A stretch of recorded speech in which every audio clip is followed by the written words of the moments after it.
ला हौला वला कुव्वता इल्ला बिल्लाहिल अलिय्यिल अज़ीम। अऊज़ु बिल्लाहि मिनश शैतानिर लईनिर रजीम। बिस्मिल्लाहिर रहमानिर रहीम। अल्हम्दुलिल्लाहिल्लज़ी ज़िक्रुहु लिशरफ़िज़ ज़ाकिरीन व शुक्रुहु फ़ौज़ुन लिश्शाकिरीन व ताअतुहु निजातन लिलमुतीईन। अस्सलातु वस्सलाम अला रसूलिस सकलैन महबूब रब्बिल मशरक़ैन व रब्बिल मग़रबैन वलियुद्दारैन इमामिल क़िबलतैन जद्दिल हसन वल हुसैन अबिल क़ासिम मुहम्मद। अम्मा बअद फ़क़द क़ाल अल्लाहु हक़ सुब्हानहु तबारक व तआला व क़ौलुहुल हक़। बिस्मिल्लाहिर रहमानिर रहीम। इन्ना लिल्लाहि व इन्ना इलैहि राजिऊन। सलावत पढ़ने पर मोहम्मद।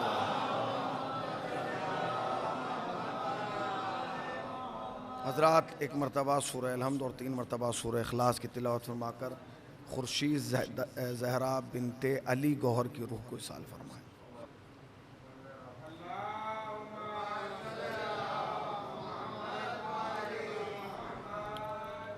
इंतहाई वाजिब एहतराम क़िबला व काबा और हाज़िरीन फ़र्श अज़ा,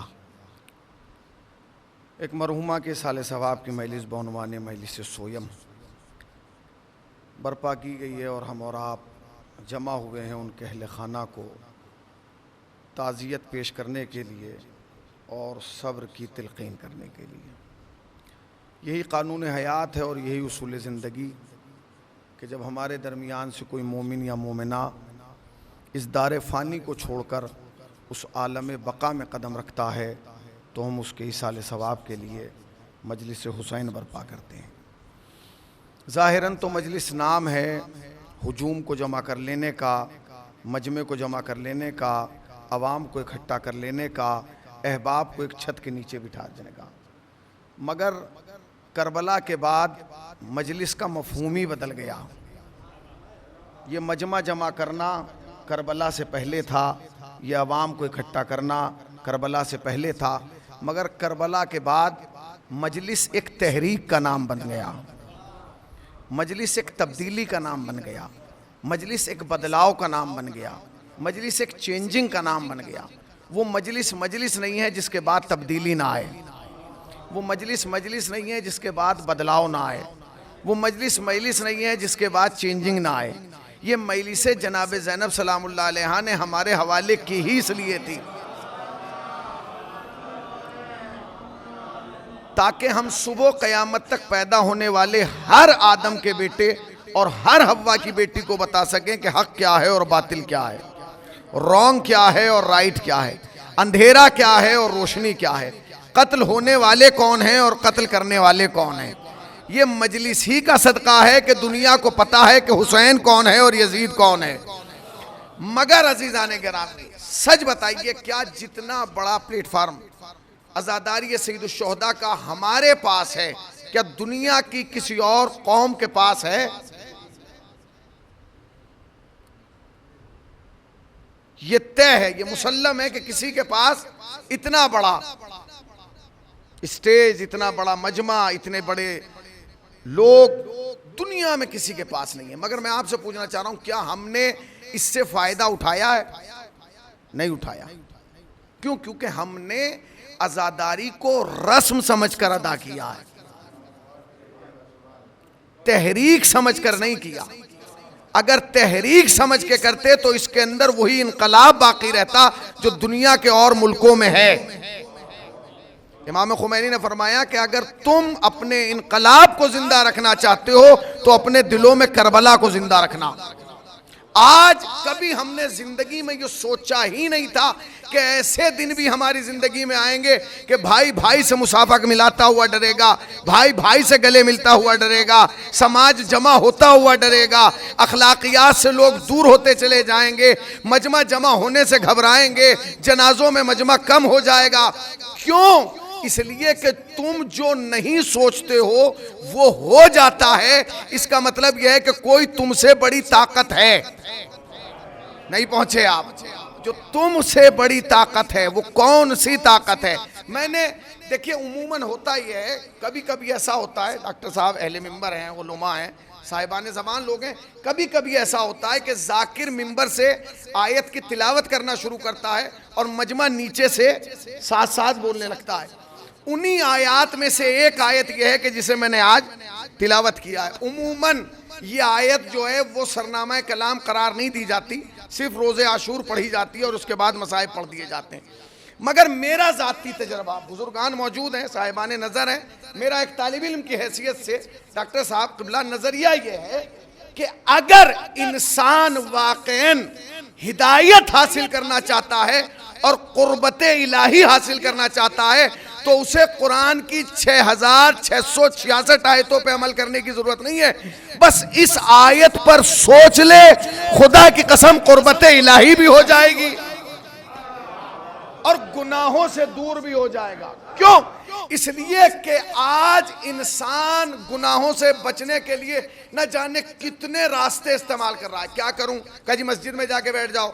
क्या करूं? कह जी इस्तग़फ़ार की तस्बीह पढ़ें। नहीं, अगर साहिबान नज़र हैं तो इस जुमले पर गौर कीजिएगा। अगर देखिए ये वो आयत है जो आपको पहले से याद है, आपको याद करने की जरूरत नहीं है। जब भी आपके दिल में ख्याल गुनाह पैदा हो, तसव्वुरे गुनाह आए, आप इस आयत पर थोड़ी देर के लिए सोच लें, खुदा की कसम गुनाह नहीं कर पाएंगे। क्यों? क्योंकि जैसे ही आप गुनाह करना चाहेंगे फौरन एक आवाज आ रही है कि तू गुनाह कर तो रहा है मगर याद रखना जहां से आया है वापस वहीं जाना है। अल्लाहु अकबर, अल्लाहु अकबर। एक सलावत पढ़े पर मोहम्मद वाले मोहम्मद पर। जहां से आया है बिला तफरीक मजहब व मिल्लत, कोई मजहब की कैद नहीं है, हर आदमी जानता है। कमाल यह कि जो तौहीद के कायल नहीं हैं वो भी मौत के कायल हैं, जो नबूवत और रिसालत के कायल नहीं हैं वो भी मौत के कायल हैं, जो विलायत के कायल नहीं हैं वो भी मौत के कायल हैं। वो भी जानते हैं कि हम जहां से आए हैं वापस हमें वहीं जाना है।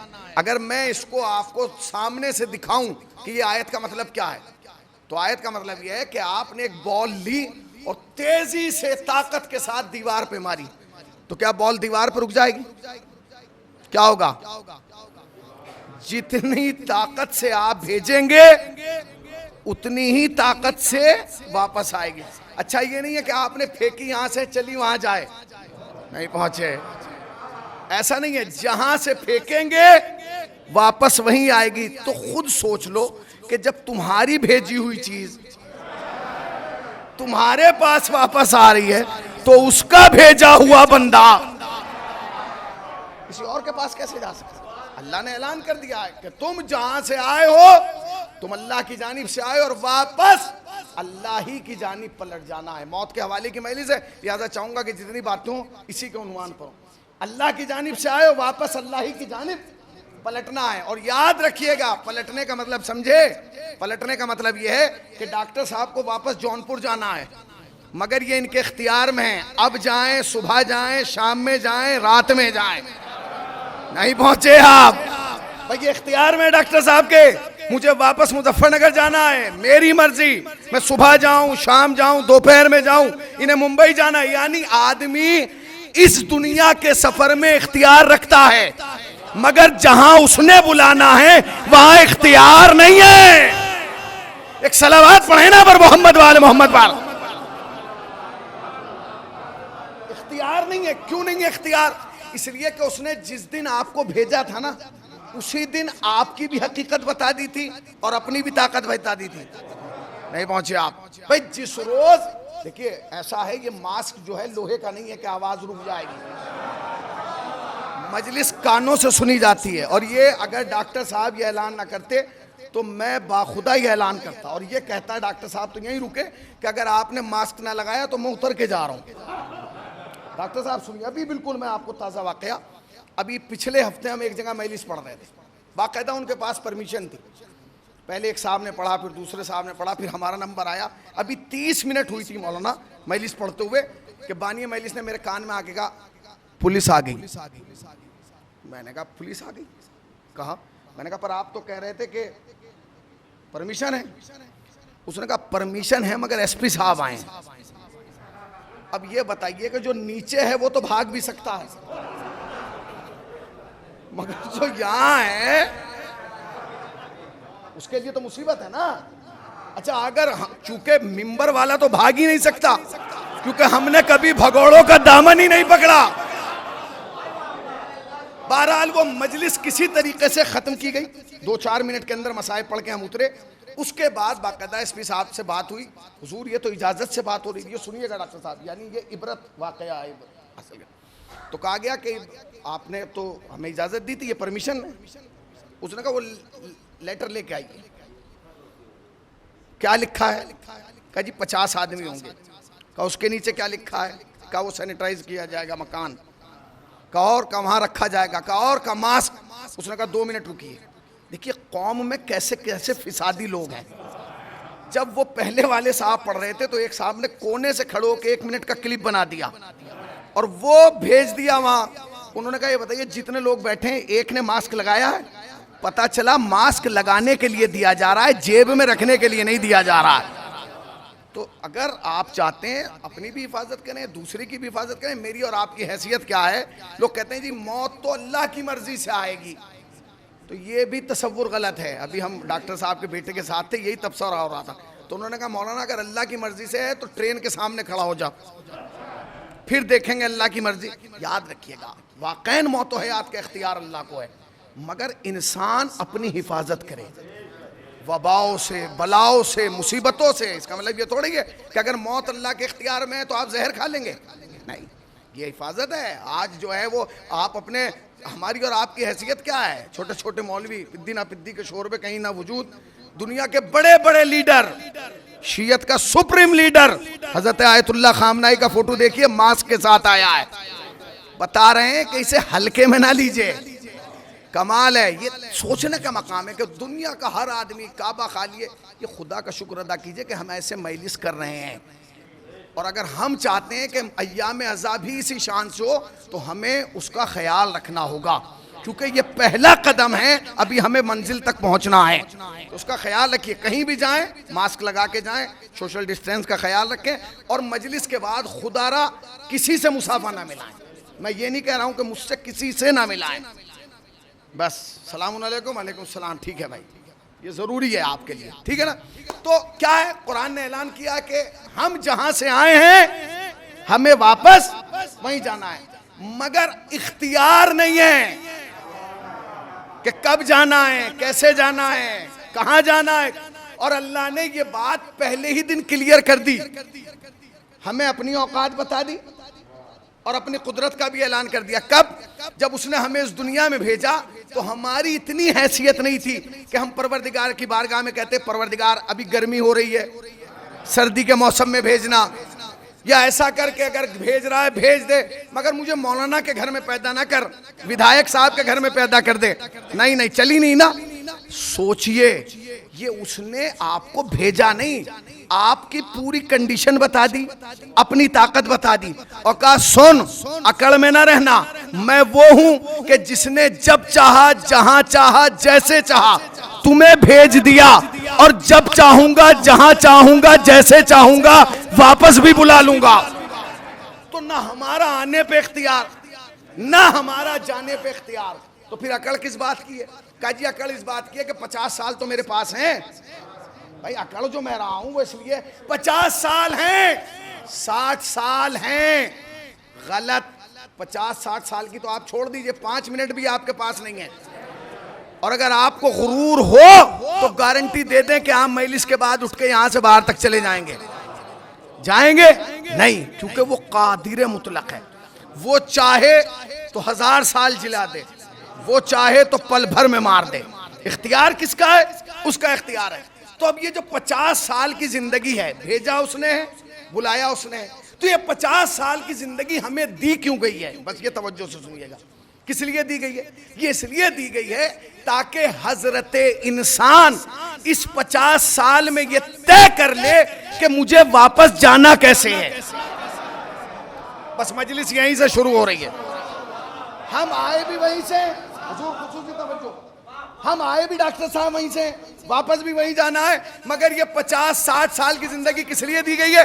ताकि हम ये तय करें कि हमें वापस जाना कैसे। आपसे सवाल है, पढ़ा लिखा मजमा, ये बताइए कि हमें चेंज होके जाना चाहिए, बदल के जाना चाहिए या नहीं? उसकी बारगाह में बदल के जाना चाहिए।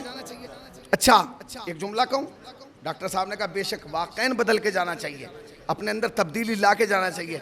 मगर मेरी आपसे गुजारिश है कि अगर हम अपने अंदर बदलाव भी ना ला सकें, बदल के भी ना जा सकें, तो कोशिश कीजिएगा कि उसकी बारगाह में वैसे ही चले जाएं जैसे आए थे।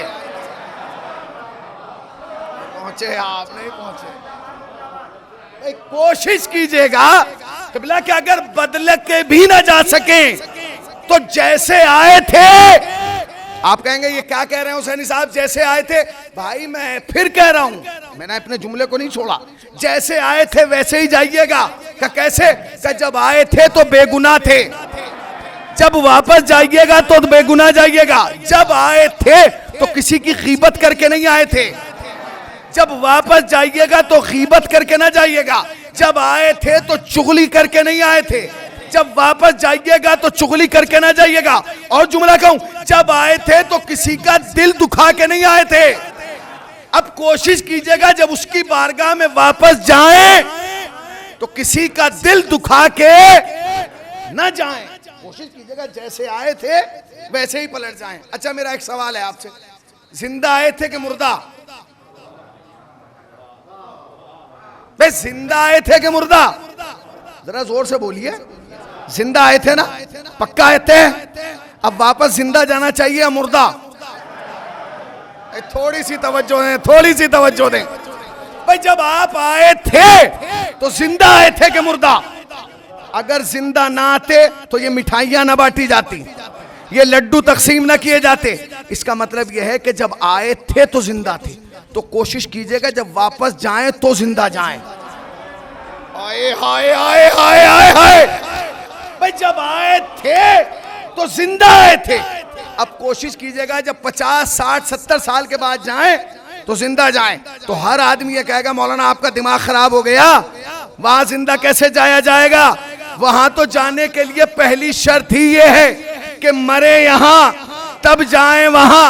आप कह रहे हैं कोशिश ये करो कि जब जाओ तो जिंदा। मैं फिर कह रहा हूं ये 50 साल इसीलिए दिए गए हैं कि उसकी बारगाह में मुर्दा ना जाना, जिंदा जाना। इसीलिए कहा जाता है कि इन 50 सालों में कम से कम कुछ ऐसा तो कर जाओ कि जाने के बाद भी लोगों के दिलों में जिंदा रहो, लोगों के जहनों में जिंदा रहो, लोगों की फिक्रों में जिंदा रहो। और ये मुश्किल नहीं है, मैं आपके सामने कह रहा हूं। ये मेरा दावा जो है बगैर दलील के नहीं है। मैं आपको दिखाऊंगा कि कुछ लोग ऐसे हैं जो यहां से गए मगर जिंदा हैं। अब दूर की मिसाल नहीं दूंगा, करीब की दूंगा और आप तायद करेंगे। मैं आपसे पूछ रहा हूं, कासिम सुलेमानी जिंदा है कि मुर्दा? भाई कासिम सुलेमानी जिंदा है। अगर आपका मुर्दा का अकीदा है तो फिर पढ़ना ही बेकार है। बस जोर से बोलिए, जिंदा है कि मुर्दा? जिंदा। अब मैं नाम लूं? चलिए तो बिल्कुल करीब का हो गया, बहुत दूर का नाम ले रहा हूं। शेख सदूक जिंदा है कि मुर्दा? नहीं पहुंचे, नहीं पहुंचे। भाई शेख सदूक जिंदा है कि मुर्दा? सैयद रजीज जिंदा है कि मुर्दा? जिंदा है। अल्लामा हिल्ली जिंदा है कि मुर्दा? आयतुल्लाह खुई। पता चला कोई भी अगर समाज के लिए कुछ कर जाता है तो वो जाने के बाद भी जिंदा रहता है। जिंदा रहता है कि नहीं? भाई जिंदा रहता है, कुल्लिया है। जो चला गया और कुछ करके गया है उसे कोई मरने नहीं देता। मैं आपसे पूछ रहा हूं, ये जो मरहूमा के जिसके लिए हम इसाले सवाब के लिए बैठे हैं, जिंदा है कि मुर्दा? क्यों जिंदा है? क्यों जिंदा है? इसलिए जिंदा है क्योंकि तज़किरा जिंदा है और अच्छाई में जिंदा है। बाखुदा हमें ये नहीं पता था कि डॉक्टर साहब की बहन थी या अस्करी साहब की बहन थी या इनकी बहन थी। हाँ, जब हमें पता चला कि उनका इंतकाल हुआ है, क्योंकि हम तो पहली बार इनके यहाँ से आए, वरना जब भी मजलिस पढ़ने आए, मजलिस किसी की भी हुई घर इनका खुला था, मजलिस किसी की भी हुई चाय इन्होंने पिलाई। इसका मतलब यह है कि लोग खिदमत करके भी जिंदा रहते हैं, लोग खिदमत करके भी जिंदा रहते हैं। अज़ीज़ान गिरामी, ये कुल्लिया है और ये हमारा जिंदा अकीदा है कि हम जिंदा जाएंगे। ये मौलवी की तकरीर नहीं है, ये पैगंबर की हदीस है और ऑथेंटिक हदीस है। पैगंबर ने फरमाया अला व मम्माता अला हुब्बे आले मोहम्मदिन माता शहीदा, अहले बैत की मोहब्बत पे मरना तुम्हारा काम है, जिंदगी देना हमारा काम है। तो अहले बैत की जिंदगी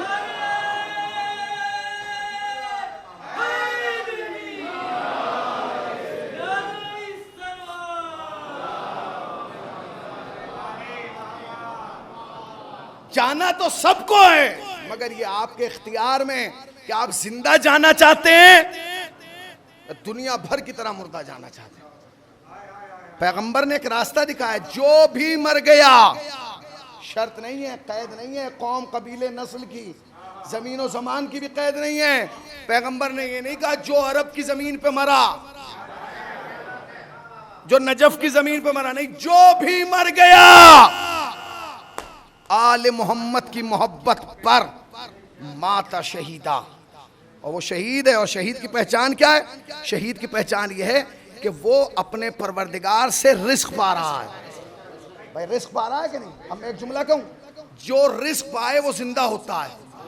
नहीं पता है भाई, दो चीजें है ना, जो रिस्क पाए वो जिंदा होता है। मुर्दे को तो रिस्क की जरूरत नहीं है, अल्लाह ने रिस्क दे के बताया कि जिंदा है, जिंदा है। अच्छा, जिंदा से डर लगता है, मुर्दा से नहीं लगता।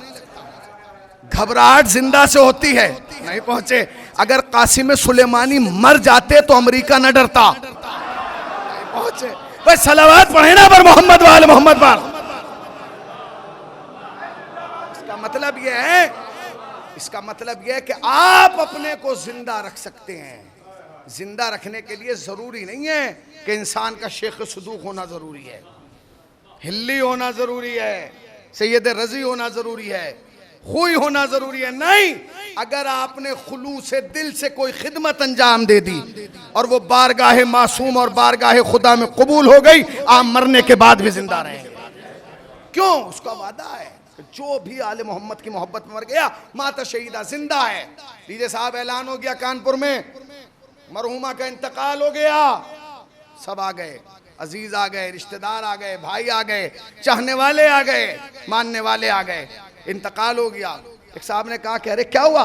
कहा मर गए। उन्होंने कहा ये मत कहिए मर गए, ये कहिए कि इंतकाल हुआ है, इसलिए कि मरना और है, इंतकाल होना और है। मरना और है, इंतकाल होना और है। कहिए मर गई, इंतकाल हो गया। उन्होंने कहा नहीं, इंतकाल हुआ है, मरी नहीं है। अब इसी को बहस हो गई। उसने कहा हम दलील देंगे कि मर गई। कहा कैसे? कहा भी देखिए। वो करीब आए, उन्होंने कहा अम्मा जरा एक गिलास पानी दे दिए बाजी। बाजी नहीं उठी, एक गिलास पानी नहीं दिया। कह के हमने कहा था ना मर गए। दूसरा उसने कहा अम्मा भूख लग रही है, खाना दे दीजिए। नहीं उठी। कोई साहब बाहर से आए, उन्होंने कहा बाजी इमाम बारगाह में एक काम है, जरा आके कर दीजिए। वो नहीं उठी। सगे बाप बेटे भाई आ गए, बाजी बहन माँ, आवाज दी नहीं। उसने कहा देखिए ये मर गई। उन्होंने कहा दलील क्या है? कहा दलील यह है कि अगर ये जिंदा होती तो प्यासे को पानी पिला देती, भूखे को खाना खिला देती। नहीं पहुंचे, इमाम बारगाह की मदद को आ जाती, भाई के बेटे की आवाज पे लब्बैक कह देती। इसका मतलब यह है कि समाज की सोच यह है कि जो भूखे को खाना खिलाए वो जिंदा है, जो प्यासे को पानी पिलाए वो जिंदा है, जो अज़ाखाने और मस्जिद की मदद को आ जाए वो जिंदा है, जो भाई की आवाज पे लब्बैक कहे वो जिंदा है। तो अब कब्रिस्तान में जाके देखने की जरूरत नहीं है, गिरेबान में झांक के देख लो, हम जिंदा हैं या मुर्दा हैं। अगर जिंदा हैं तो लोगों के काम आएंगे। और पैगंबर ने हदीस क्या कही है? पैगंबर ने कहा जो भी मर गया आले मोहम्मद की मोहब्बत पर, वो मर्द हो या औरत, क्या है? माता शहीदा जिंदा है। अब मरहुमा चली गई। अब दो चीजें हैं, एक तो यह है कि ये मर गई और एक तसव्वुर यह है कि शहीद हो गई, जिंदा है। उसने कहा क्या मतलब? सब आ गए। एक साहब डॉक्टर हैं वो भी आ गए। उन्होंने कहा एक मिनट मैं चेक कर रहा हूँ। उन्होंने आला निकाला, कान में लगा के थोड़ी देर दिल पर रखा। उन्होंने कहा भाई वाकई ये मर गई। जैसे उन्होंने कहा ना मर गई, तो पैगंबर की हदीस ने कहा कि सुनो, डॉक्टर के आला पे यकीन ना करना, अपने मौला पे यकीन करना। आला कह रहा है कि ये मर गई और मौला कह रहा है कि जिंदा है। अब हमें ये देखना है कि ये मरहुमा जिंदा है कि मुर्दा है। जिसके लिए हम बैठे हम ये सोच रहे हैं मर गए, मरी नहीं, जिंदा है। मैं हर लम्हे पे आपको दलील दूंगा कि जिंदा कैसे। भाई जिंदगी की पहचान क्या है? कि वो लोगों को फायदा पहुंचाए, लोगों के काम आए। जिसके वजूद से लोगों का फायदा हो वो जिंदा है, वो मुर्दा नहीं है। अब ये तो तख्ते पे लेटी हैं, ये तो बेड पे लेटी हैं, बाप रो रहे हैं, बेटे रो रहे हैं, बेटी रो रही है, अम्मा मर गई। अम्मा मरी नहीं है, अम्मा जिंदा है। अगर पैगंबर ने कहा है कि जिंदा है तो फिर जिंदा है। और जिंदगी की पहचान क्या है? फायदा पहुंचाए तो जिंदा है। अब मैं बताऊंगा कि फायदा क्या है। मरहुमा का इंतकाल हुआ कानपुर में, खबर मिली जौनपुर में, फैजाबाद में, अकबरपुर में। जैसे ही आपको खबर मिली, आपने पहला जुमला क्या कहा? ये कहा ओहो हो, हाय जुल्म हो गया, गजब हो गया? नहीं। हर मोमिन की पहचान क्या है? जैसे ही वो सुनता है कि किसी का इंतकाल हुआ, बेसाख्ता कहता है इन्ना लिल्लाहि इन्ना इलैहि राजिऊन व इन्ना इलैहि राजिऊन। ये है ना, ये किसी शायर का मिसरा नहीं है, ये कुरान की आयत है। और मासूम ने फरमाया कि जो भी कुरान की आयत पढ़े उसे भी सवाब, जो सुने उसे भी सवाब, जो देखे उसे भी सवाब। सच बताइए, आप रहे वहीं और जैसे ही खबर आपने सुनी, आपने कहा इन्ना लिल्लाहि व इन्ना इलैहि राजिऊन, आपके खाते में एक आयत लिखी गई कि नहीं? लिखी गई। किसकी वजह से? इनकी वजह से। नहीं पहुंचे भाई। वो जो खाते में एक आयत का सवाब आया, वो किसकी वजह से आया? इस मोमिना की वजह से आया ना। और जो फायदा पहुंचाए, नहीं पहुंचा भाई, जो फायदा पहुंचाए वो क्या है? जिंदा। वो क्या है? जिंदा। एक आयत का सवाब मिला। अच्छा, 100 आदमियों तक ये खबर पहुंची तो 100 ने यही पढ़ा, 200 तक पहुंची तो 200 ने पढ़ा, 1000 तक पहुंची तो 1000 ने पढ़ा, 6666 आदमियों तक पहुंची तो हर आदमी के खाते में एक आयत लिखी गई कि नहीं? या तो आप कहिए नहीं लिखी गई, तो सवाब मिला कि नहीं? फायदा पहुंचा कि नहीं? और जो फायदा पहुंचाए, जरा जोर से बोलिए। तो अब कहिए ना समाज हार गया, मुस्तफा जीत गया। भाई समाज हार गया और मेरा मुस्तफा जीत गया। साबित कर दिया कि जिसे तुम मुर्दा समझ रहे हो, ये मुर्दा नहीं है, जिंदा है। आपने कहा कि जी इंतकाल हो गया है, कहाँ है? का कानपुर में। चलो, डॉक्टर साहब जौनपुर से चले बहन की मोहब्बत में, वो लखनऊ से चले बहन की मोहब्बत में, वो दिल्ली से चले फूफी की मोहब्बत में, सब आ गए। क्यों आ रहे हैं? किस लिए आ रहे हैं? चलिए, कहा जी मोहब्बत में आ रहे हैं। अच्छा चलिए, ये तो रिश्तेदार थे, कुछ समाज के लोग भी आए, वो भी आ गए। अच्छा, ये जितने लोग आए हैं, इनमें से किसी एक को भी इन्होंने उठ के शुक्रिया अदा नहीं किया कि आप आए, शुक्रिया। अच्छा, ये शुक्रिया अदा नहीं कर रही हैं। अगर ये लोग बगैर कुछ लिए चले जाएं तो ये बोझ किस पे रहेगा? इन पे। अल्लाह ये नहीं चाहता कि ये बंदा बोझ लेके मेरी बारगाह में आए। लिहाजा हदीस क्या है? हदीस का जुमला मैं आपको सुना रहा हूं। हदीस के जुमले ये, मासूम ने फरमाया, जब कोई मोमिन किसी मोमिन की खबर गम यानी इंतकाल की खबर सुन के अपने घर से निकलता है, तो जब तक वो उसके घर नहीं पहुंच जाता, अल्लाह फरिश्तों को हुक्म देता है कि इसके हर कदम पर 70 नेकियां इसके नामाए अमाल में लिखते चले जाओ। अब मैं आपसे पूछ रहा हूं, कोई है जो ये बता दे कि लखनऊ से यहां तक कितने कदम चले हैं, जौनपुर से यहां तक कितने कदम चले? आपके पास कोई ऐसा भी कंप्यूटर नहीं है जो कदमों का भी हिसाब दे दे कि इतने कदम? अरे भाई, अल्लाह ने अजर दिया, ये अजर अल्लाह ने दिया है, मगर दिया किसकी वजह से? नहीं पहुंचे आप भाई। अल्लाह ने अजर दिया ना आपको। पहला एक आयत का सवाब किसकी वजह से? इनकी वजह से। हर कदम पर 70 नेकियों का सवाब किसकी वजह से? इनकी वजह से। तो जिसकी वजह से फायदा मिले वो जिंदा है। अब आप यहाँ आए, आपने कहा ये बताइए मरहूम का बेटा क्या है? मरहुमा का बेटा कहिए, बुलाया गया, सर पे हाथ फेरा, निकल गए।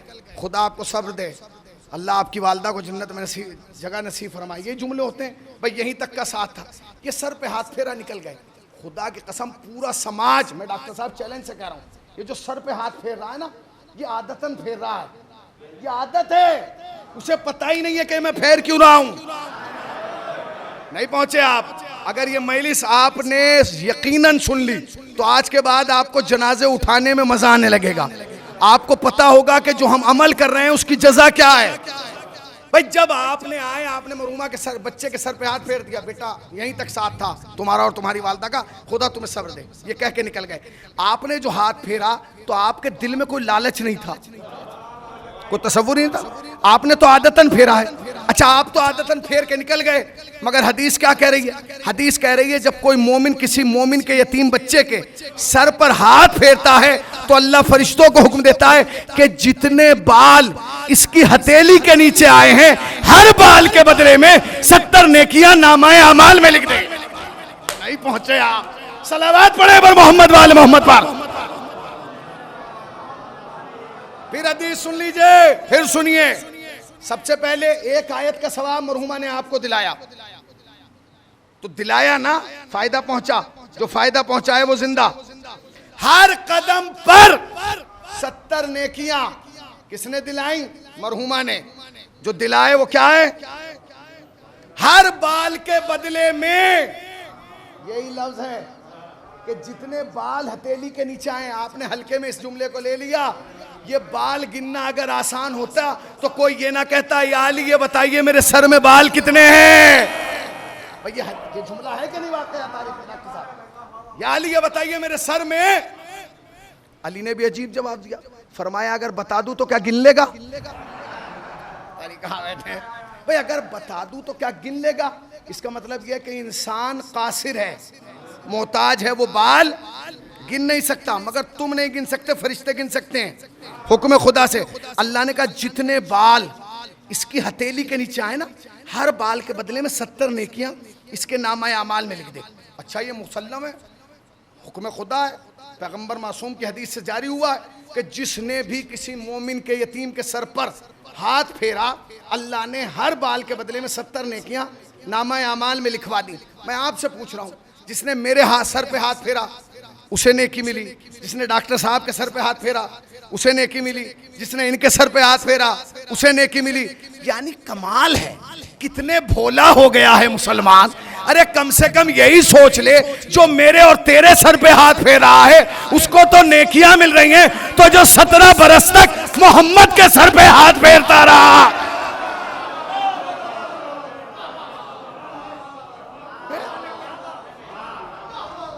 17 बरस तक पैगंबर के सर पे हाथ फेरता रहा, उसके बारे में आपका क्या ख्याल है? उसके बारे में आप कह रहे उन्होंने कलमा नहीं पढ़ा था।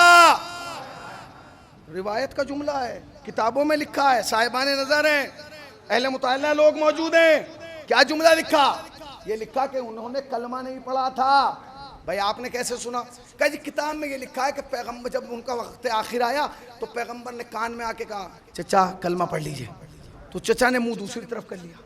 पैगंबर इधर आए, फिर कहा चचा कलमा पढ़ लीजिए। अच्छा, पैगंबर कहते रहे और अबू तालिब मुंह मोड़ते रहे, कभी इधर कभी इधर, कभी इधर कभी इधर कभी इधर। मैं आपको एक सवाल करना चाहता हूं, अगर पैगंबर को ये बात उन्हें सुनाना होती जिन्होंने लिखा है तो फिर कान में क्यों कहते? पता नहीं भाई कहाँ बैठे। भाई अगर पैगंबर को ये बात अवाम को सुनाना ही थी डॉक्टर साहब, मैं आपसे फैसला लेना चाहता हूँ, तमाम लोग मौजूद हैं, शिया सुन्नी बिला तफरीक मज़हब व मिलत। भाई ये लिखा गया कि नहीं? पैगंबर ने कान में कहा। अरे भैया अगर कोई मोमिन की बात सुन ले तो जब उस पे अजाब है, तो जो अल्लाह के नबी की बात सुन रहा है, अच्छा पैगंबर कह रहे हैं, अच्छा पैगंबर ने कई कान में, आपने वो सुन लिया। अब जुमला कहूं, कितना भोला हो गया मुसलमान, कान की बात सुन रहा है, मैदान की बात नहीं सुन रहा है। एक सलावत पढ़े पर मोहम्मद वाले मोहम्मद वाले।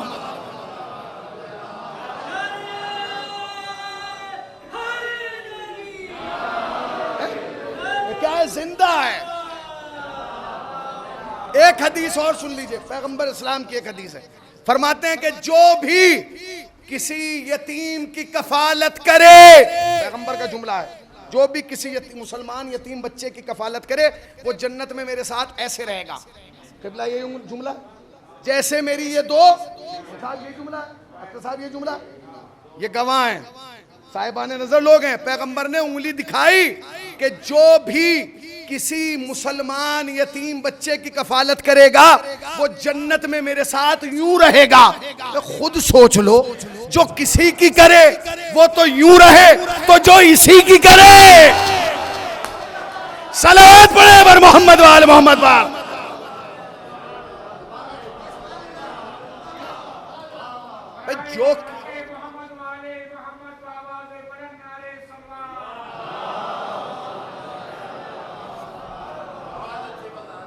जो किसी की करे वो तो जन्नत जाए, तो जो इन्हीं की करेगा, भाई जो इन्हीं की कर रहा है उनका क्या मकाम है। अब सुनिए आप जुमला, तो क्या कहा जी, याद रखिएगा पूरी मजलिस। पहला क्या, एक आयत का सवाब आपको किसकी वजह से मिला, मरहुमा की वजह से।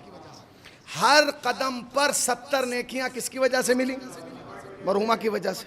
हर बाल के बदले में मरहुमा को।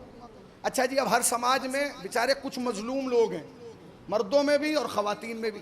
उनका काम क्या है, समाज में कोई भी मरे, कोई भी इंतकाल करे, उन्हें फ़ोन कर दिया जाता है, आ जाइए ज़रा, अब्बा मर गए, इंतकाल कर गए, ज़रा आप आके नहला दीजिए, अम्मा का इंतकाल हो गया, आप आके नहला दीजिए। है ये होता है। आज तक मैंने नहीं देखा कि जब वो बेचारा नहला के चला हो तो घर वालों ने आके उसे लिफाफा दिया हो, आज तक नहीं दिया। अच्छा, वो बेचारा आया, आपके नहला के चला गया, वो तो नहला के गया है, अगर इसको कुछ ना दिया जाए तो ये बोझ किस पे रहेगा। भाई हमारे यहाँ तो मुर्दों से भागते हैं ना लोग, अरे भाई हम हाथ नहीं लगाएं। सुनो उसका मकाम कितना है, वो जो नहला रहा है उसको क्या मिलता है। आप सोच रहे हैं ना मुर्दा नहलाते हैं, यही है हमारे गांव में, उसका मकाम क्या है। अच्छा, कोई है जो यहाँ मुर्दा नहलाता, वो बताएगा कि एक मैयत को गुस्ल देने में कितनी बाल्टी पानी लगता है, कितना, कम से कम 5-6। डॉक्टर साहब नॉर्मली अगर दे दिया जाए तो 6 बाल्टी पानी आराम से सर्फ हो जाता है। जानते हैं आप, जो लोग मैयतों को नहलाते हैं उनका मर्तबा क्या है। मासूम ने फरमाया कि जब कोई किसी मैयत को गुस्ल देता है तो अल्लाह फरिश्तों को हुक्म देता है कि जितने कतरे पानी इसको गुस्ल देने में, बाल्टी नहीं, जितना कतरा पानी इसको गुस्ल देने में इस्तेमाल हुआ है, हर कतरे के बदले में नेकिस के नामा अमाल में लिखते हैं। मुर्दों से भागने की जरूरत नहीं है। ये अल्लाह ने किसकी वजह से दी है नेकी, किसकी वजह से दी है नेकी। और जो दे, पता नहीं कहां भाई, जो दे तो फिर जोर से क्यों नहीं कहते समाज हार गया, मुस्तफा जीत गया। भाई पैगंबर की जो हदीस है कि जो भी मरा वो जिंदा है, तो अब देखिए जिंदा है कि नहीं। एक आयत का सवाब, एक आयत का सवाब, 70 हर कदम पे नेकी का सवाब, हर बाल के बदले में, हर कतरे के बदले में। और जो कफन सीता है वो भी मखसूस लोग हैं, वो भी बड़े मखसूस लोग हैं। वो सुनिए आप, जब आप कब्रों से उठाए जाएंगे तो आपकी शक्ल ऐसी नहीं होगी, मेरी शक्ल ऐसी नहीं होगी। कुत्ता, खिंजीर, भालू, लोमड़ी जैसे अमाल वैसी शक्लें। पूछिए, रिवायतों के अंदर जुमला है कि जरूरी नहीं कि सब लिबास के साथ उठे हैं। अक्सर वो होंगे जो बरहना होंगे, बेदुने लिबास होंगे, मगर कुछ ऐसे होंगे कि जो लिबास के साथ होंगे।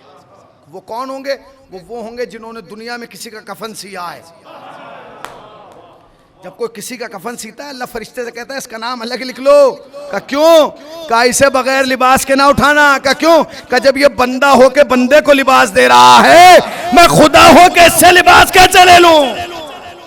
किसका मकाम है। मगर कभी कभी ऐसा होता है कि आदमी काम भलाई के लिए करके जाता है, मिल बुराई जाती है। एक साहब की बीवी का इंतकाल हो गया, उन्हें बुलाया गया कि कफन। वो आए, बेचारे जवान थे, ताज़ा ताज़ा उन्होंने कफन काटना सीखा था। कफन काट वाट के चले गए और अगले दिन उन्होंने पूरा मजमा जमा कर लिया। वो साहिब हैसियत थे, पैसे वाले थे। उन्होंने कहा भाई स्वयं बाद में होगा, पहले इसे बुलाओ। कहा जी किसे का, जिसने कफन काटा है। आ गया वो बेचारा, कहा इसने मेरी तौहीन करा दी, नाक कटवा दी। उसने कहा भाई मैंने क्या किया, मैंने तो कफन काटा था, नाक कैसे कट गई? उसने कहा तूने कफन नहीं मेरी नाक काट दी। कहा भाई हुआ क्या बताओ तो? कहा तूने पूरा कफन काट दिया मगर मकना नहीं काटा। मकना समझ गए? रूसरी जिसे सर पे बांधती हैं खवातीन, उसे क्या कहते हैं? मकना। कफन में मकना होता है, जैसे मर्द के लिए मामा वैसे औरत के लिए मकना। अब पूरे मजमे ने सोचा, डॉक्टर साहब के खड़ा होकर कहेगा कि सॉरी मैं भूल गया, ताज़ा ताज़ा सीखा है ना, मैं भूल गया, गलती हो गई, इश्तबा हो गया। वो भी बड़ा पक्का था। अब वही चुप रहेगा जहां पानी मरेगा। वो उठा, उसने कहा सुनिए भाई, मैं भूला नहीं हूं, मुझे भूलने की बीमारी नहीं है। का फिर? का मैंने तो जानबूझ के नहीं काटा। का क्यों नहीं काटा? का मैंने मरहुमा को पूरी जिंदगी देखा, मैंने सोचा जब इन्होंने यहां मकना नहीं पहना तो वहां पहन के क्या करेंगे।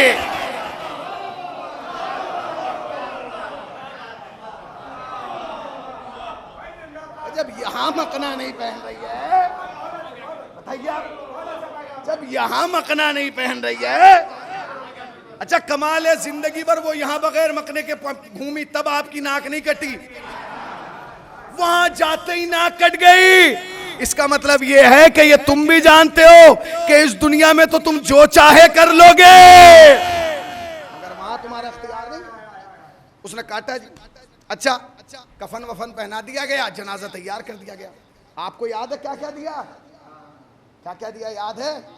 एक आयत का सवाब मरहुमा ने आपको दिया, हर कदम पर 70 नेकियां, हर बाल के बदले में, हर पानी के कतरे के बदले में, कफन काटने में मदद करोगे। है? अच्छा कफन और गुस्ल के बीच में एक चीज है जिसे हुनूत कहा जाता है।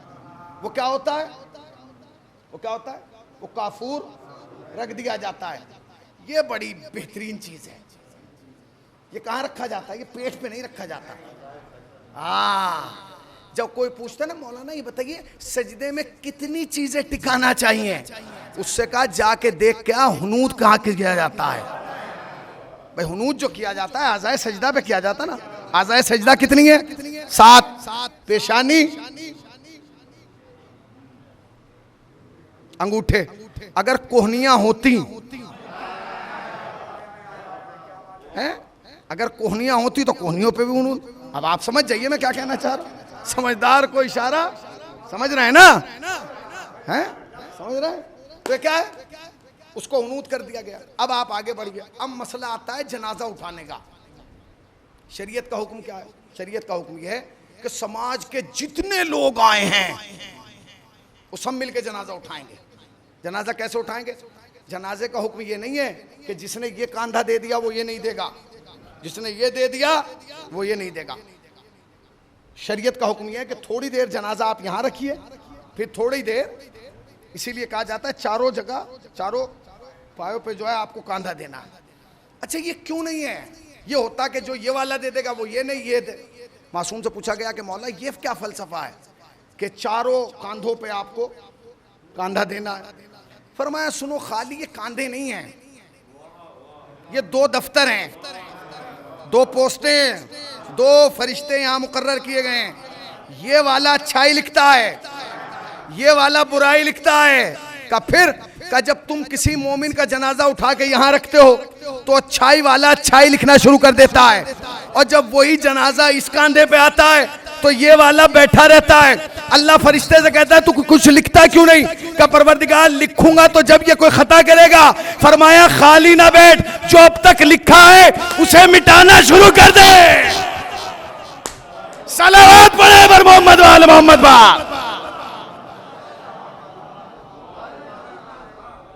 देखिए मजलिसें मैंने कानपुर में बहुत पढ़ी हैं और बहुत सारे नुक्ते मेरे याद हैं, सुना भी सकता हूँ, पढ़ भी सकता हूँ, मगर मैं चाहता हूं जब आप यहां से जाएं तो आपको पता हो कि एक मैयत नहीं है, एक जिंदा है जो तुम्हें दे रहा है। खुदा कसम अगर अभी ईरान ऐलान कर देना कि भाई हमने एक रबड़ तैयार कर ली है, 5 लाख रुपए कीमत है उसकी, जिसका कमाल ये है कि जो आपके नामा आमाल में करेक्शन होना है वो उससे हो जाएगा। तो जिसे पहला अटैक आएगा वो दूसरे से पहले कहेगा बेटे सुन, बाईपास तो बाद में हो जाएगा, पहले जाके रबड़ मंगा ले। क्योंकि हर आदमी को मालूम है कि उसे कितनी रबड़ की जरूरत है। आए नहीं पहुंचे। अगर करेक्शन कराना चाहते हो तो इस कांधे पे जनाजे उठाने के आदी बनो। समझिए आप, ये अजीबोगरीब हदीस है। मैंने डॉक्टर साहब पूरी तारीख में 2 हदीसें ऐसी पढ़ी हैं, होंगे बहुत सारे मकाम, 2 मकाम ऐसे हैं जहां ये दोनों फरिश्ते मसरूफ रहते हैं। जब जनाजा उठता है तो ये वाला लिखने में और ये वाला मिटाने में। या फिर मुफज्जल से रिवायत है, मुफज्जल ने मौला से पूछा, मौला एक अच्छाई लिखता है एक बुराई, कभी ऐसा होता है कि अच्छाई वाला भी लिख रहा हो और ये वाला भी मसरूफ हो? फरमाया हाँ मुफज्जल। का कब? का जब कोई हमारा चाहने वाला हमारी दादी फातिमा के कातिलों पे लानत भेजता है, अच्छाई लिखने वाला अच्छाई लिखता चला जाता है, बुराई लिखने वाला मिटाता चला जाता है। क्या है, अजीबोगरीब जुमला। अब जनाजा आ गया जी, जनाजा उठ गया। अच्छा, फायदा किसको हो रहा? फायदा किसे हो रहा? हमें, उन्हें नहीं। एक आयत का सवाब हमें मिला, हर कदम पे 70 नेकियां हमें मिली, हर बाल के बदले में नेकी हमें मिली, हर पानी के कतरे के बदले में नेकी हमें मिली। कफन पहनाने में मदद करोगे तो कब्र से उठोगे तो लिबास के साथ है। अब कब्र, आपने जनाजा उठाया तो उसका सवाब। अब एक सिस्टम और है, पहले नहीं था, अब हो गया। अब क्या है कि पहले अगर कोई मरता था तो खानदान वाले कब्र खोदते थे जाके। अब क्या है, फोन कर देते हैं, भाई अम्मा मर गई जरा कब्र खोद दो, अब्बा मर गए जरा कब्र खोद दो, चचा मर गए जरा कब्र खोद दो। वो आया, उसने कब्र खोद दी, चला गया। आपको उसका मजहब नहीं पता, आपको उसका अकीदा नहीं पता, आपको उसकी सोच नहीं पता, आपको उसकी नीयत नहीं पता। वो आया, खोदा और चला गया। आपने चलते टाइम 500 रुपए दिए और निकल गए। अगर आपको ये पता होता कि इसके खोदने का क्या सवाब है तो सारे रिश्तेदार जाके मिलके खोदते। क्या जुमला है, सुनिए। जुमला यह है कि जब कोई किसी के लिए कब्र खोदता है तो अल्लाह फरिश्तों से कहते हैं इसका खास ख्याल रखना। का क्यों? का जब ये बंदा होके दुनिया में इसे मकान दे रहा है तो मुझ पर वाजिब है मैं आखिरत में इसे मकान। दुनिया में बंदा होके मकान, इसे मकान दे रहा है, मैं आखिरत में। मजलिस याद भी हो रही है आप, क्या खाली सुनी रहे हैं? हो रही है ना? मैं बीच में पूछ लूंगा किसी से भी, ठीक है? अब चले जी, आप जनाजा रख दिया गया। अच्छा, ये आज भी है, आज भी बिल्कुल ये वो है कि मौलाना जब खड़े होते हैं तो पहले दाएं बाएं देख के पूछते हैं वारिस कौन है। हाय हाय, कमाल है कि जब उम्मतों के जनाजे के वारिस हैं तो क्या मुस्तफा के जनाजे का वारिस नहीं होगा? कौन है वारिस? कहा जी इजाजत दें। अब वो जो है वो 5 तकबीरें हैं। क्या है? 5 तकबीरें। आपने कहा अल्लाहु अकबर, अशहदु अल्ला इलाहा इल्लल्लाह, अल्लाहु अकबर, अल्लाहुम्मा सल्ली अला, अल्लाहु अकबर, अल्लाहुम्मा अग़फ़िर लिल मुमिनीन वल मुमिनात। मगर वो जो आखिर का जुमला, ये 5 तकबीरों के लिए आयतुल्लाह मोहसिन कराची ने लिखा कि ये 5 तकबीरें क्यों पढ़ी जाती हैं। भाई 5 तकबीरें आप जिक्र कर दीजिए, तकबीर ना कहिए। का ये इस बंदे का दुनिया में आखिरी दिन है, आज लास्ट। अब ये खुद तो पढ़ नहीं सकता, ये 5 टाइम अल्लाह की बारगाह में खुद नहीं आ सकता, तो लिहाजा क्या लोग इसकी मैयत पे खड़े होकर कहेंगे अल्लाहु अकबर, अल्लाहु अकबर, अल्लाहु अकबर, क्योंकि इसे बारगाह में आके कहना था। अब वो 5वीं जो चौथी तकबीर है के बाद जो जिक्र है उसमें एक जुमला है, वो जुमला बड़ा जरूरी है, वो सुन लीजिए। वो जुमला ये है अल्लाहुम्मा इन्ना ला नअलमु मिन्हु इल्ला खैरा। तर्जुमा आपको पहले से याद है, परवरदिगार हम कुछ नहीं जानते इसके बारे में, मगर ये जानते हैं कि ये खैर पे था। डॉक्टर साहब मैंने अपनी आंखों से जुमला पढ़ा है बोल साहब कि अगर किसी मैयत पर 40 मोमिन खड़े होके कह देना कि ये खैर पे था, 40 ज्यादा नहीं 40, तो अल्लाह फरिश्तों से कहता दफ्तर बंद करो। का क्यों? का जब ये बंदे होके भूल गए, भाई ये बंदा है, बंदा कह रहा कि मैं खैर पे था इसके अलावा कुछ नहीं जानता। अच्छा जी, आपने कहा ये खैर पर था मैं कुछ नहीं जानता। जनाजे में आदमी कितने हैं? कितने? 250। भाई मरहुमा के जनाजे में कितने थे? 250। काम कितने में हो गया? 40 में। तो 200 से ज्यादा तो फालतू ही थे ना भाई। 210 मान लीजिए, वो तो एक्स्ट्रा थे डॉक्टर साहब। क्लीन चिट तो 40 पे मिल गई ना। 40 ने कहा ये खैर पे थी, ये खैर पे था। अल्लाह ने कहा ठीक है भाई, ये खैर पे था, कोई बात नहीं, मैं अपने तो भूल सकता हूं मगर इनके नहीं भूल सकता। ये खैर पे था, ठीक है कोई बात नहीं, इसके सवाब में, इसके अमाल में से लिख लो कि खैर पे था। आपने कह दिया, इन्हें मिल गई 40 आदमियों पे क्लीन चिट। आप दफन करके आए और आते ही आपने खंबे के नीचे खड़े होकर कहा बहुत बुरा था, अच्छा हुआ मर गया, बहुत बढ़िया हुआ भाई, पीछा छूट गया। ये मैं आपके समाज की बात कर रहा हूं, इसलिए चुप हैं आप। हाँ, ये बिल्कुल फितरत है। कोई और बात होती तो बड़े खुश होते। आपने क्या कहा? बढ़िया हुआ भाई, ये होता है, ठीक हुआ मर गए यार, बहुत बहुत बहुत ज्यादा परेशान किए हुए थे, मर गए। अच्छा आपने कह दिया।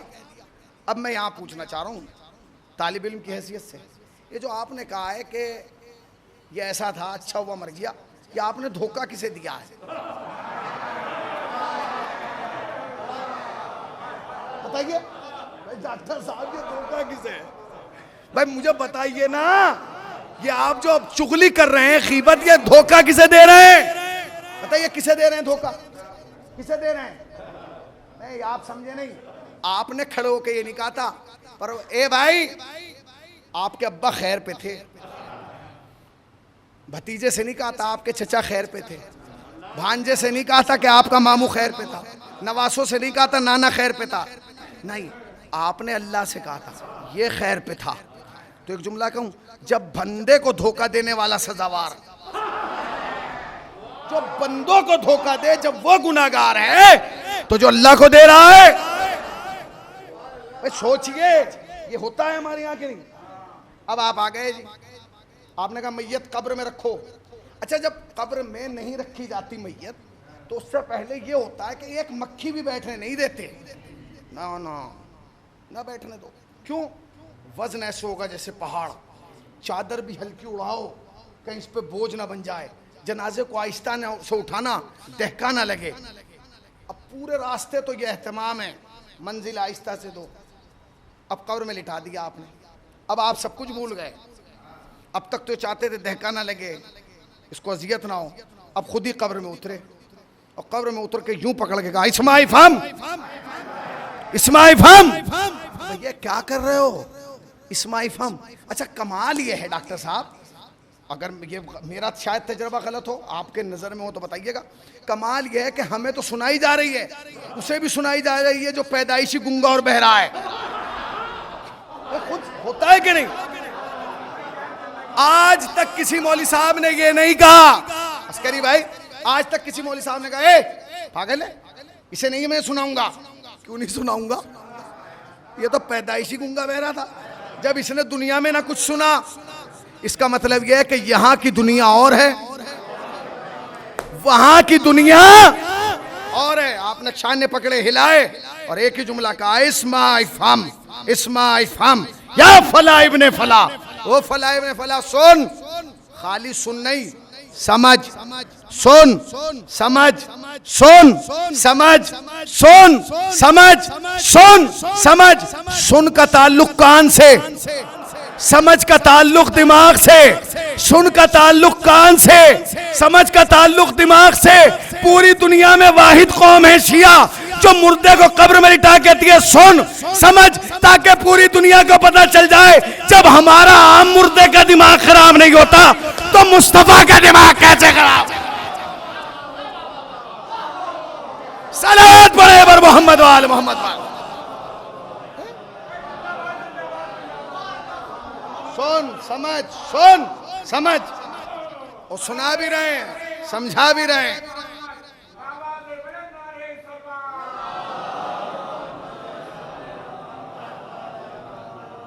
सुना दिया, समझा दिया, रुख किया, तख्ते रखे, चले चले। आप नहीं चले, क्या कर रहे हैं जी? इंतजार कर रहे हैं। क्या, किस बात का इंतजार कर रहे हैं? आप इस बात का इंतजार कर रहे हैं कि अभी पानी डाला जाएगा, पानी डालने के बाद हम क्या करेंगे? सूरह मुबारक के कद्र की तिलावत करेंगे 7 दफा, 11 दफा, 21 दफा। अब इसका जो कानून है वो अजीब है भाई, वो ये है कि आप ऐसे खड़े होकर नहीं पढ़ सकते, समझिए। शिया बेवकूफों का मजहब नहीं है, शिया बेवकूफों का मजहब नहीं है। इसमें जो चीज है उसका सवाब है, उसका अज्र है। हुक्म क्या है? हुक्म यह है कि आप बैठिए, आस्तीन उलटिए, कब्र पे उंगली गाड़े, इन्ना अंजलना पढ़े, फिर उठाएं, फिर दूसरी जगह, फिर तीसरी जगह। ये उंगलियां गाड़ने का मफहूम क्या है भाई? जानते हैं रिवायत का जुमला क्या है? रिवायत का जुमला यह है कि जब तक आपकी उंगलियों के निशान कब्र पर बाकी रहेंगे, अजाब में कमी रहेगी, उसको सुकून मिलेगा, उसको राहत मिलेगा। किसकी उंगलियों से? मेरी, आपकी। हम कौन हैं? गुनाहगार, चुगली करने वाले, गीबत करने वाले, हसद करने वाले, ऐब लगाने वाले, लोगों पे ताने करने वाले हैं। आपका यकीन है इस बात पे? नहीं। अगर आपका यकीन है फिर पढ़ने का कोई फायदा नहीं। जोर से बोलिए ना, आपका यकीन है? आपका यकीन है? समझो शियो अपने मर्तबे को, अपने वकार को समझो। गुनाह करने से पहले अपनी अजमत समझो कि तुम्हें अहले बैत ने कहां ला के रख दिया। मासूम ने फरमाया, जब तक तुम्हारी उंगलियों के निशान कब्र पर रहेंगे, साहिबे कब्र पे के अजाब में, उसकी मुश्किलात में कमी रहेगी। तुमने सोचा अरे जहां खाली मोमिन की उंगलियों के निशान आ जाए, जब वहां ये आलम है, तो जिस कब्र में खुद अमीरुल मोमिनीन आ जाए। हमारा अकीदा है, हमारा यकीन है। क्या है? यकीन है हमारा कि जब तक उंगलियों के निशान रहेंगे, तो जहां ये यकीन है वहां ये भी यकीन है कि कब्र में जब हम मुर्दे को लिटाते हैं तो बाली पे ली आते हैं। आपने कब्र बंद की, फातिहा पढ़ी, सूरह कद्र पढ़ा, चले। जैसे ही चले, मरहूम के बेटे ने, भाई ने, शौहर ने पीछे से आवाज दी, भाई गुजारिश है नमाज मगरिबैन के दरमियान 2 रकत नमाजे वहशत कब्र पढ़ दी। वहशत कब्र पहला ऑप्शन नहीं है, सेकंड है। फर्स्ट जो है ना वो है सदका। रिवायत के अंदर वारी दुआ है कि जब तुम्हारे यहाँ किसी की मौत हो तो सदका दो, ज्यादा से ज्यादा। होना क्या चाहिए? रिश्तेदार आए, सदका। क्यों? सदका तो रद्दुल बला, सदका बलाओं को रद्द करता है। पहली रात है उसकी कब्र की, सदका दें, चाहे 1 ही रुपया दें, मगर तादाद में दें। 1 बार दें, फिर दूसरी बार दें, फिर अगर आप सदका नहीं दे सकते तो सेकंड ऑप्शन क्या है?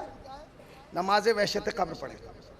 आपने कहा ये तो मैं कानपुर में फंस गया था भाई साहब, जो मैंने नहलवा भी दिया, गुस्ल भी दिलाया, उठाया भी, कफन भी पहनवाया, वहां तक लाया, अब नहीं, अब तो मैं घर जाऊंगा। यहाँ तो मैंने बहुत सारे काम इसलिए किए कि मरहूम के बेटे देख रहे थे, अब तो मैं अपने घर जा रहा हूँ, अब वहां कोई देखने वाला है? मेरी मर्जी, पढ़ूं ना पढ़ूं, ठीक है भाई, आपका घर है, आपकी मर्जी है, पढ़े ना पढ़े। एक हदीस पढ़ रहा हूँ और मजलिस तमाम कर रहा हूँ, पूरी मजलिस भूल जाना, ये हदीस याद करके ले जाना। अगर आज के बाद किसी ने 1 रकत भी, 2 रकत ये नमाज वहशत किसी के लिए भी पढ़ दी, मरहुमा को सवाब मिलेगा। सुनिए डॉक्टर साहब, ये जो हदीस पढ़ने जा रहा हूँ, ये हदीस जानते हैं किसकी? ये हदीस उसकी है जिसके ज़माने में आप बैठे हैं, इमाम ज़माना की हदीस है। अजीबो गरीब हदीस है, याद रखेगा कानपुर इस हदीस को। मासूम इमाम फरमाते हैं, इमाम ज़माना, कहे मोमिनो, जब तुम्हें, सुनिए जुमला, जब तुम्हें किसी मोमिन की खबर गम मिले, तुम्हें पता चले कि फला मोमिन का इंतकाल हो गया है, तुम करीब हो या दूर, तुम दूर हो या करीब, बस तुम 2 रकत उसके लिए नमाज वहशत कब्र पढ़ देना। हो गई बात खत्म? अभी बात खत्म नहीं। अगर इमाम इस बात को ख़त्म कर देते, डॉक्टर साहब मैं भी ख़त्म कर देता, मगर अब इसके बाद जुमला सुनिएगा। उसके बाद का जो जुमला है वो अजीब है। फरमाया, सुनो, तुम दूर हो या करीब, जब तुम्हें किसी मोमिन की खबर गम मिले तो उसके लिए 2 रकत नमाज वहशत कब्र पढ़ देना। आगे का जुमला सुनिए, बगैर इस बात की परवाह किए बगैर कि तुम्हारे लिए कौन पढ़ेगा, बगैर इस बात की परवाह किए कि तुम्हारी कौन पढ़ेगा, मैं वादा करता हूं अगर तुमने आज इसके लिए पढ़ दी, जिस दिन तुम जाओगे तुम्हारे लिए मैं पढ़ूंगा। अल्लाह अकबर, अल्लाह अकबर। हल्के में लिया आपने। इमाम कह रहे हैं अगर तुमने आज किसी मोमिन के लिए पढ़ी, तुम्हारे लिए मैं पढ़ूंगा। सुनिए जुमला। एक साहब काफिले में गए हुए थे इराक, वो वहां पहुंचे, उन्होंने कहा जी ऐसा है जब यहां तक आ गया हूं तो आयतुल्लाह सिस्तानी से भी मिलूंगा। काफिले वालों ने कहा सभी मिलेंगे, चलिए टाइम ले लेते हैं। कल का टाइम मिला, आज 4 बजे 5 बजे शाम में आयतुल्लाह सिस्तानी से मुलाकात थी। सुबह में फ़ोन आ गया कि अब्बा का इंतकाल हो गया। अब जो अब्बा का इंतकाल हुआ तो साहब तो सदमे में डूब गए, भाई बाप मर गया। खैर लोगों ने कहा कि चलो आयतुल्लाह सिस्तानी के पास गए, तो सब अपना बोल रहे थे, देख रहे थे, बातें कर रहे थे, वो ऐसे बैठे। तो आगा ने लोगों से पूछा कि ये साहब क्यों चुप हैं मसलन? तो उन्होंने कहा जी इनके वालिद का इंतकाल हो गया। तो आगा ने कहा कि इंशाल्लाह मैं आज उनके लिए नमाज वहशत पढ़ूंगा। अब जब वो वापस कानपुर आएगा ना तो ये भूल जाएगा कि अब्बा कैसे मरे थे, क्यों मरे थे, मगर हर आदमी को पकड़ के कहेगा आयतुल्लाह सिस्तानी ने कहा है कि वो उन्होंने मेरे बाप के लिए नमाज वहशत पढ़ी है। कहेगा कि नहीं? सोचा तुमने जहां नायब इमाम पढ़े वहां तो इतनी यकीन हो, तो जहां खुद इमाम कह रहा है, जहां खुद इमाम कह रहा है उसका मकाम क्या हो? अज़ीज़ान गिरामी, ये जनाजे बोझ नहीं है। ये मरहुमा तुम्हें कुछ तुमसे लेके नहीं गई है, तुम्हें दे के गई है, क्योंकि वो जिंदा है। हर अमल पे तुम्हें जजा मिली है, हर अमल पे जजा, पहले अमल से लेके आखिरी अमल तक। अल्लाह नहीं चाहता कि ये आने वाला बोझ लेके आए, तुम्हारा एहसान लेके आए, तुम्हारे बोझ तले नहीं। उसने कहा तुम आए हो, हर कदम पे जजा मिलेगी। तुम आए हो, हर पानी के कतरे में जजा मिलेगी। तुम आए हो, हर बाल के बदले में जजा मिलेगी। तुमने अगर गुस्ल देने में मदद की है तो हम एहसान नहीं रखेंगे, तुमने कब्र खोदने में मदद की है। अब आप सोचिए कि क्या मकाम है। जब हम किसी के कब्र में उतरते हैं या जाते हैं, कभी हमें तसव्वुर होता है? हम हर चीज़ आदत के मुताबिक करते हैं, कभी इबादत समझ के नहीं करते। आज के बाद जब किसी की खबर गम आए ना तो ये सोच के जाना कि मैं कुछ लेने जा रहा हूँ, कुछ देने नहीं जा रहा हूँ। अच्छा, मैंने जो सारी बातें आपको सुनाई, ये जितनी बातें मैंने आपको सुनाई अहदीस की शक्ल में, ये किसके कौल हैं? ये क्या काला सादिक है या काला बाकर है? यही तो है ना। या काला रसूलुल्लाह है या काला इमाम ज़माना, यही है ना। ये सारे कौल किसके हैं? अहले बैत के, अहले बैत के। कभी कभी अफसोस यही होता है कि जिस घराने ने हमें यह बताया कि गुस्ल का सवाब क्या है, कफन पहनाने का सवाब क्या है, कब्र खोदने का सवाब क्या है, कभी सोचा नहीं जा सकता था कि जिसने पूरी दुनिया को बताया उन्हीं के जनाजे करबला में बेगौरो कफन रहेंगे। सोचा जा सकता है? नवासे रसूल हुसैन इब्ने अली, खुदा मरहुमा के बेटों को सब्र जमील दे, बेटी को सब्र जमील दे, भाइयों को सब्र जमील दे। लॉकडाउन के बावजूद इतना बड़ा जनाजे में मजमा हो गया, 100, 150, 200 आदमी। लॉकडाउन के बावजूद इतना बड़ा मजमा आज सोयम में आ गया। यही तो सोच के हमें रोना आता है डॉक्टर साहब, ये सोच के आता है, ये सोच के तो रोते हैं कि बीबी आज कनीज का जनाजा उठा तो इतना मजमा था।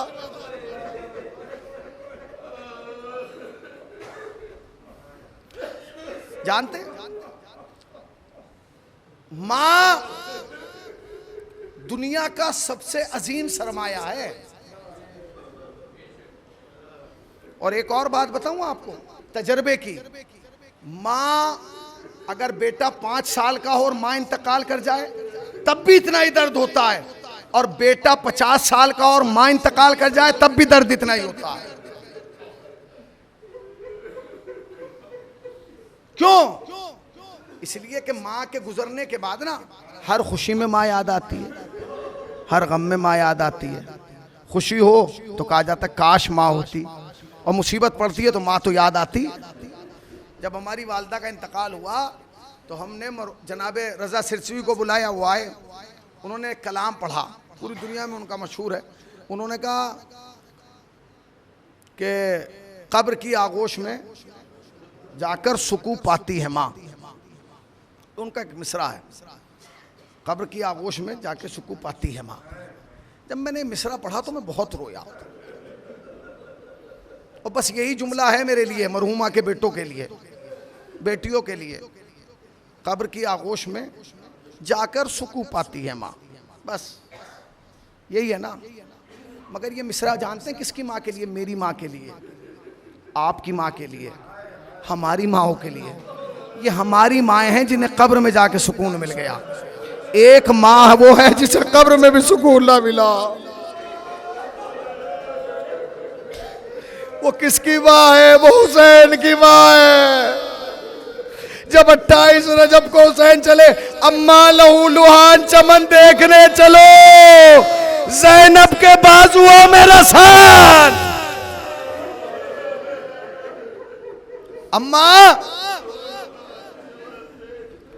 अम्मा हुसैन जा रहा है, ये कह के हुसैन आ गए। मेरे लाल, जहां तू जाएगा तेरी माँ तेरे साथ जाएगी। ये हमारी माँ है जो कब्र में सुकून से है, हुसैन की माँ सुकून से नहीं है। चले, तमाम बीवियों को हुक्म दिया अपने अपने हुजरों की किली चाबी सुगरा के हवाले कर दो। एक एक बीबी आई, सुगरा को चाबी देती रही। जब ज़ैनब की बारी आई, चाबी लेने से मना कर दिया। भाई कहा बीबी क्यों नहीं लेती? कहा फूफी अम्मा क्या आप जानती, ये समझ रही है कि मुझे कुछ मालूम नहीं है? कहा मेरी बच्ची मैं समझी नहीं, तू कहना क्या चाहती है? कहा फूफी अम्मा आप सब तो सो जाते हैं, मैं बीमार हूं, मुझे रातों को नींद नहीं आती। ए फूफी अम्मा मैं देख रही हूं चंद रातों से, जब आधी रात ढल जाती है कोई बीबी आके छत पे रोती है। फूफी अम्मा एक रात हुई मैंने सुना, दूसरी रात हुई मैंने सुना, मगर कल रात मुझसे बर्दाश्त ना हुआ। मैं ऐसे का सहारा लेके छत पे पहुंची। मैंने पूछा आप कौन हो? उस बीबी ने बाल उलट के कहा तूने ना पहचाना, हुसैन की मां।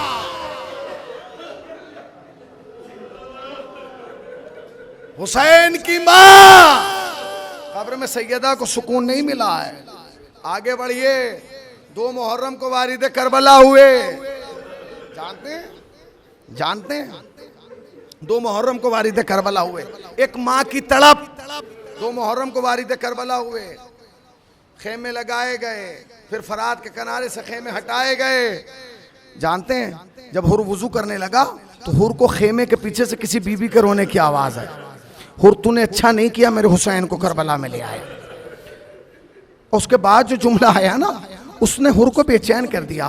कहते हुर अगर खाली हुसैन होता तो मैं इतनी परेशान ना होती। मैं क्या करूं, हुसैन के साथ मेरी पर्दादार बेटी ज़ैनब भी आई है। ये किसकी आवाज है? ये हुसैन की माँ की आवाज है जिसे कब्र में सुकून नहीं है। और करीब पहुंचेंगे, और करीब पहुंचेंगे। बस एक जुमला सुन लीजिए। शब आशूर हुसैन ने अपने एक सहाबी को लिया और ले जाके उसे निशानदेही कर रहे हैं। देख यहाँ मेरा अकबर गिरेगा, यहाँ मेरा कासिम गिरेगा, यहाँ मेरे ओनो मोहम्मद गिरेंगे, यहाँ मेरा अब्बास गिरेगा। ये करते करते हुसैन नशेब में उतर रहे थे। वही नशेब जहाँ हुसैन को खुद शहीद होना था, ये बताने के लिए कि मुझे यहाँ शहीद होना है। पर यहाँ आते ही एक जुमला का रुक जा। रुक गए। थोड़ी देर के बाद हुसैन गए। उसने कहा मौला मुझे क्यों रोक दिया? कहा तुझे नहीं पता, अरे वहां मेरी माँ मेरी कत्लगाह को अपने बालों। जानते हैं हमारी माँ है जिसे कब्र में सुकून मिलता है, हुसैन की माँ को नहीं मिला। जानते हैं आज भी हुसैन की माँ सफर में है। कैसे सफर में है? जहां भी मजलिस होती है वहां आ जाती है, जहां भी फर्श अज़ा बिछता है वहां आ जाती है। हमारा यकीन है, हम फर्ज बाद में बिछाते हैं, हुसैन की माँ पहले आ जाती है और हर अज़ादार के सामने आके। जानते जनाबे सैयदा की कुल उम्र मुबारक 18 बरस है। उस 18 बरस में 9 बरस रसूल के साथ, 9 बरस अली के साथ। जब तक रसूलुल्लाह के साथ रही, रसूलुल्लाह को तमन्ना रही फातिमा कुछ मांगे, फातिमा ने नहीं मांगा। यही जुमला रोने के लिए काफी है। जब अली के घर में आई, अली को तमन्ना रही फातिमा कुछ मांगे, नहीं मांगा। अज़ादारों जानते हो, जिसने रसूल से नहीं मांगा, जिसने अली से कुछ नहीं मांगा, वो रुमाल लेके मजलिस में आके हर अज़ादार के सामने हुसैन के जख्मों का मरहम, ए मेरे लाल के अज़ादारों, मेरे बच्चे के जख्मों का मरहम। ये हमारी माएँ हैं, ये तुम्हारी माँ है जिन्हें सुकून है, मगर वो हुसैन की माँ है जिसे सुकून है। जानते हैं जब कैद खाने में था ना काफिला, जब कैद खाने में था काफिला, तो एक रोज दरोगा जिंदान आया, इमाम के करीब आके कहता है, मौला कहाँ? कहा आपकी कोई बीबी है जो रात ढलने के बाद, आधी रात के बाद बाहर सहन में आकर रोती है। मौला ने कहा हमारी कोई बीबी नहीं है जो बाहर जाएगा। नहीं मौला। मौला ने फरमाया जब आज वो रोने आए ना तो मुझे बुला लेना। बस सुन लीजिए जुमला। हुसैन की माँ को सुकून नहीं है करबला के बाद। कहाँ? वो आया, उसने कहा मौला वो खातून आ गई है और रो रही है। इमाम गए, कहते फूफी अम्मा चलिए वो बीबी आ गई है। सुनेंगे भाई, एक जुमला सुन लीजिए। तारीख कहती है सज्जाद और ज़ैनब निकल के पहुंचे तो एक काले बुरखे वाली बीबी रो रही है। क्या कह के रो रही है? ए मेरे प्यासे हुसैन, ए मेरे गरीब हुसैन, ए मेरे मुसाफिर हुसैन, ए मेरे मजलूम हुसैन। ये कह के रोना था कि जनाबे ज़ैनब ने बस एक सवाल किया, बीबी आप कौन हैं जो मेरे हुसैन का नाम लेकर रो रही हैं? ये कहना था, बीबी ने नकाब खोल दिया, ज़ैनब ना पहचाना, तेरी माँ फातिमा। सुकून नहीं है। मैंने दिखाया है ना आपको, 28 रजब से मैं आपको दिखा रहा हूं एक मंजर और मजलिस रहमत तमाम। करबला के बाद जनाब अब्बास की वालदा गिरामी फातिमा कलाबिया, जनाब उम्मुल बनीन का उसूल ये था कि कब्रिस्तान जन्नतुल बकी में आती थी और आने के बाद अपने बेटों का निशान कब्र बनाती और बना के एक ही जुमला कहती थी, मेरे लाडलो मैं तुम्हें रोऊंगी नहीं, मैं तुम्हें नहीं रोऊंगी। और उसके बाद करबला का रुख कह कहती थी, हाय हुसैन मैं उसे रोऊंगी जिसको रोने को उसकी माँ भी नहीं है। बस एक जुमला सुन लीजिए, मोतबर रिवायतों में है, बीबी रोज आती थी, कब्र का निशान बनाती थी, फिर करबला का रुख करके कहती थी हाय हुसैन। ये सिलसिला चलता रहा। एक रोज जो बीबी आई ना जन्नतुल बकी में और कब्र का निशान बना के मुड़ के रोना शुरू किया, देखा पीछे से किसी बीबी के रोने की आवाज आने लगी। बीबी रुकी, मुड़ी, अब जो पलट के देखा तो वो बीबी कब्र पे बैठ के कह रही थी, मेरे लाल अब्बास, ए मेरे लाल। तो मुड़ के कहा, बीबी आप कौन है? ये तो मेरे लाल की कब्र है। फरमाया तूने नहीं पहचाना, तू मेरे लाल को रो रही है, मैं तेरे लाल को रो रही हूं। ए फातिमा कलाबिया, मैं ज़हरा हूं, रसूल की बेटी हूं। अली अय्यामन परवरदिगारा, तुझे वास्ता मोहम्मद आले मोहम्मद का हमारी मुख्तसर और कलील सी बात कबूल फरमा, सबब निजात तो शाय आखिरत करार दे। खुदाया खुदाया खुदाया हाजरीन को इस साल के अंदर अंदर ज़ियारत करबला मौला से मुशर्रफ, गुनाहों को माफ़ फरमा, गुनाहों को माफ़ फरमा, गुनाहों को माफ़ फरमा। खुदाया खुदाया खुदाया मरहुमा को जवार हज़रत ज़हरा में जगह इनायत फरमा। खुदाया मरहुमा के बेटों को, बेटी को, भाइयों को सब्र जमील अता फरमा। खुदाया खुदाया खुदाया खुदाया खुदाया दुनिया में जहाँ जहाँ भी ये वबा फैली है इससे इंसानियत की हिफाजत फरमा। खुदाया मिल्लत मुस्लिमा की हिफाजत फरमा। दुनिया के जिस कोने में मुसलमान ज़िंदगी गुजार रहे हैं उनकी इज़्ज़त नामूस आबरू की हिफाजत फरमा। परचम इस्लाम को सरबलंदी अता फरमा, परचम कुफ्र को निस्तो नाबूद फरमा। खुदाया खुदाया खुदाया हम वारिस को तो वे बेवारिसों की तरह ज़िंदगी गुजार रहे हैं। वारिस हकीकी हज़रत इमाम ज़माना के ज़हूर में ताजील फरमा, हमें सरकार के आवान अनुसार में शुमार फरमा। एक मरतबा सूरह अलहम्द और 3 मरतबा सूरह इखलास की तिलावत फरमा कर खुर्शीद ज़हरा बिनते अली गौहर की